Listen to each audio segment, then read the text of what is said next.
How's the people? Welcome back to another short video. You guys know whenever I get interesting stuff to show you, I show it to you. So there's the interesting stuff. Okay, this is a cut rotor. Clear my throat here. My small. God, I have a lot of random shit. But let's see.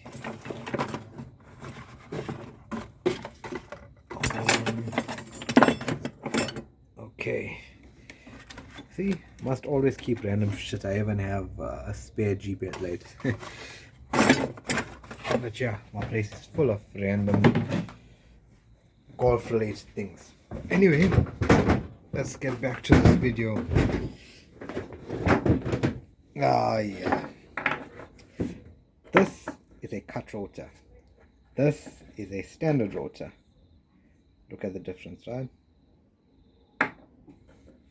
So let me explain a few things. You get the new spec City Golf, even the carbureted versions. It has basically a control module box that's able to limit a car, similar to how a computer box ECU in the vehicle, when your vehicle reaches certain RPM, it'll cut the spark and the car will be able to limit. Now the old spec Golf ones, it runs off a module and it runs with a TCI harness. Basically that little module, if I got a module here, okay, I don't have a module here. Okay, but you get the point. I'm sure I showed you guys the module that controls the spark on the old specs, right? So that module is a dumb module with a dumb coil, the bottle coil. It won't be able to, understand that the RPM is going so high and they need to cut spark. So a lot of guys put this little guy here. And I'm going to explain something with both these things. So right off the back, if you look at the original one, the spark hits here, and as the rotor spins inside the distributor, you can see the structure for the voltage. The voltage will start moving towards this way, and then it jumps onto each spark plug. I mean each lead, each terminal. You got, if you hold your distributor cap. Oh god, I'm opening this thing so many times. So yeah. So the center part here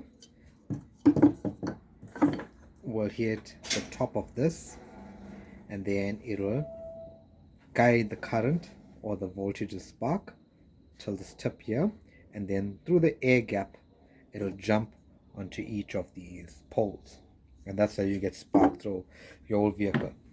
Now if you hold down an old spec Golf 1 carbureted model, if you hold it down, meaning you accelerate, flow it right down, and now your car is sitting at past 6,000 revs, it's a danger zone for your engine, because your engine has its rev limit, and if you go past that, you can damage rings, bearings, even the piston can fly through the block.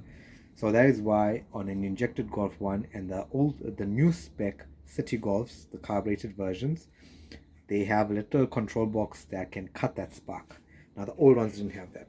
So if you look here, we have this part here. Can you see it's a little bit worn out, right?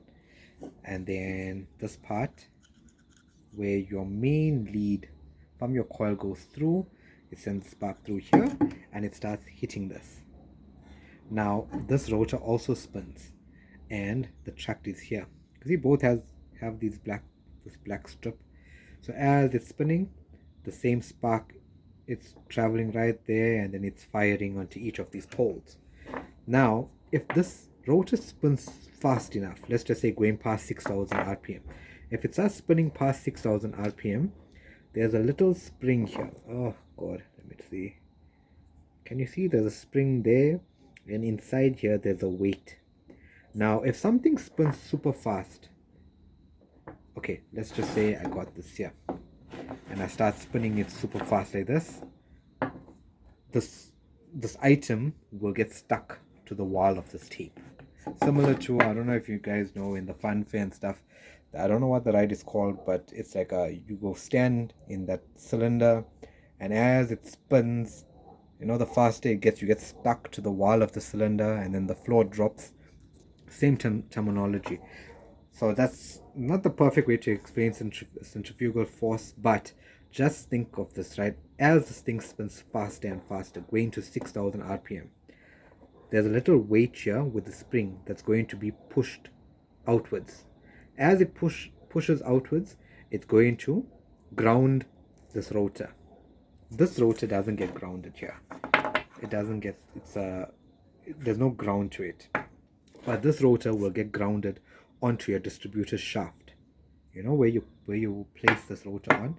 So it'll ground it, and instead of the spark actually coming through this tract here and going out to each of the poles, the spark will jump here, run, it'll come, instead of coming straight down and running through there, it'll come straight down and it'll come through the side here, and it'll go through the shaft of your distributor. Basically the whole system gets grounded, like grounding intervals. That's why, vroom, vroom, vroom, vroom, limiting.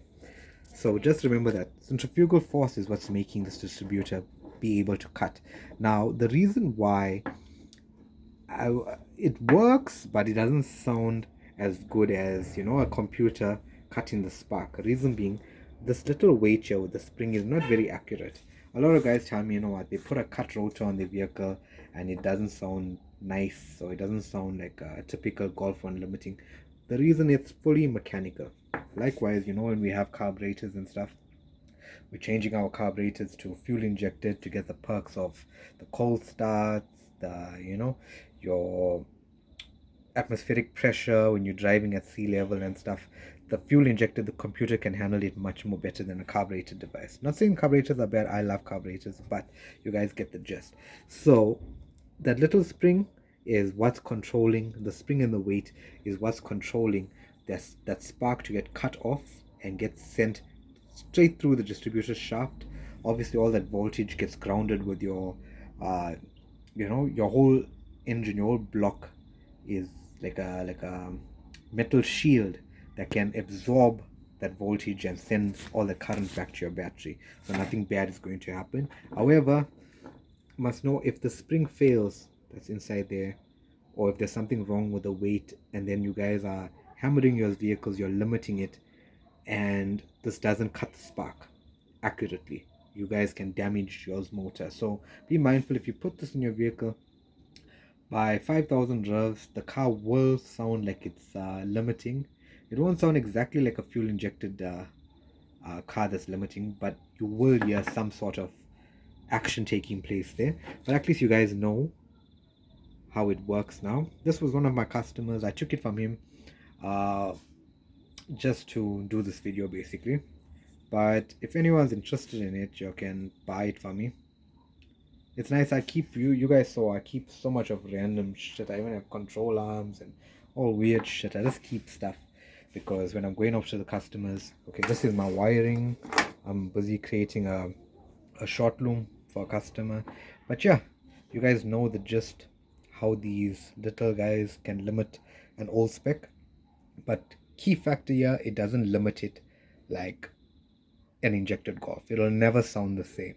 You will have some limiting action where your exhaust might backfire and it might shoot flames.